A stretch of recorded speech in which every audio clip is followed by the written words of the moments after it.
500 000 personnes sont descendues dans la rue hier. Ce sont les chiffres officiels. C'est un niveau inférieur aux attentes. Raphaël, est-ce que c'est un échec ? Ouais, c'est l'éternel débat. Alors, la mobilisation était-elle une réussite ou pas ? Alors, c'était davantage que contre la loi travail. C'était moins que la mobilisation pour les retraites. Mais elle était compliquée, cette journée de mobilisation. À la fois importante, c'était la première mobilisation intersyndicale depuis la réforme de 2023 des retraites. Importante aussi parce qu'elle intervient à un moment charnière politiquement. C'est maintenant que se décide le cap des politiques du prochain budget. Mais elle était aussi un peu vidée de sa substance, on ne va pas se mentir, puisque le mot d'ordre à l'origine était de lutter contre l'austérité du projet de budget Bayrou, qui n'est plus là. Oui. Alors forcément, le résultat, c'est au final que la justice fiscale a pris le pas sur la lutte contre l'austérité dans les cortèges et qu'hier, sur le pavé, on a surtout appelé à taxer les riches. Preuve que la gauche, aidée par Gabriel Zucman, a gagné la bataille des idées ces 15 derniers jours. Alors c'est quoi la suite ? Alors les leaders des principales centrales syndicales se sont vus hier dans le cortège, mais doivent se retrouver aujourd'hui pour voir ce qu'ils vont faire.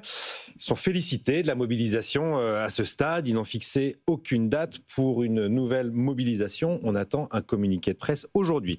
De leur côté, la CGT et FO se verraient bien continuer, mais la CFDT attend de voir ce qu'il ressortira de Matignon pour remplacer ce que, souvenez-vous, Marie-Lise Léon avait appelé le musée des horreurs, le projet de budget de François Bayrou.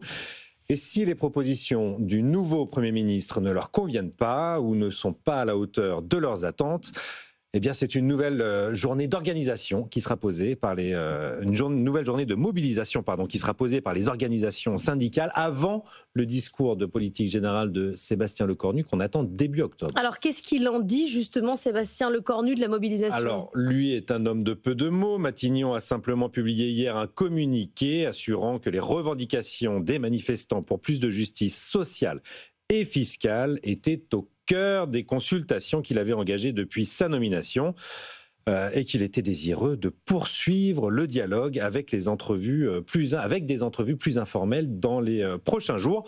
Donc en gros, il gagne du temps. Sa déclaration de politique générale, on l'a dit, n'arrivera que début octobre. Rien ne presse face à la pression de la rue et du Parti socialiste. Sébastien Lecornu, lui, cherche à imposer son propre tempo. Oui, mais vous l'avez dit, la gauche, elle a gagné la bataille des idées. Quand on voyait hier tous les panneaux taxer les riches, parce qu'au moins ça faisait un motif de mobilisation, clairement, la gauche, elle a réussi à imposer son tempo. C'est vrai que la rapidité, surtout avec laquelle le PS a réussi à imposer le thème de l'injustice fiscale, aidé en cela beaucoup par Gabriel Zucman et Thomas Piketty, est assez impressionnante. Ça a été efficace. La justice fiscale en France, au vu de ce qu'on paye et de la qualité des services publics, ça devrait plutôt être l'inverse, peut-être baisser un peu les impôts. Et bien là, les cohortes de manifestants appelaient à les augmenter sur les plus riches, bien sûr.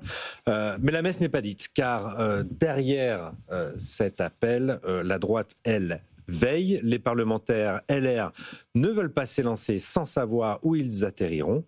Le contrat de gouvernement chez eux est toujours le même. Les revendications restent les mêmes avec le corpus énoncé depuis 10 jours. Réduction des dépenses publiques. Pas d'augmentation d'impôts, mais pour les classes moyennes, ce qui laisse la porte ouverte aussi à une taxation renforcée sur les plus aisés. Et puis évidemment, un volet régalien sur lequel Sébastien Lecornu s'est montré très ouvert. Toute la question, c'est un peu ce qu'on garde sur la taxe Zucman. Pas les 2%, mais un peu moins. Sauver les patrimoines professionnels, mais une taxe sur les riches, on y va. On y va très clairement. Après, il y a différentes options, comme vous l'avez dit sur la table. Ce ne sera pas forcément une taxe Zucman. Surtout, éviter de taxer l'outil professionnel. Ça va être ça l'enjeu des prochains jours.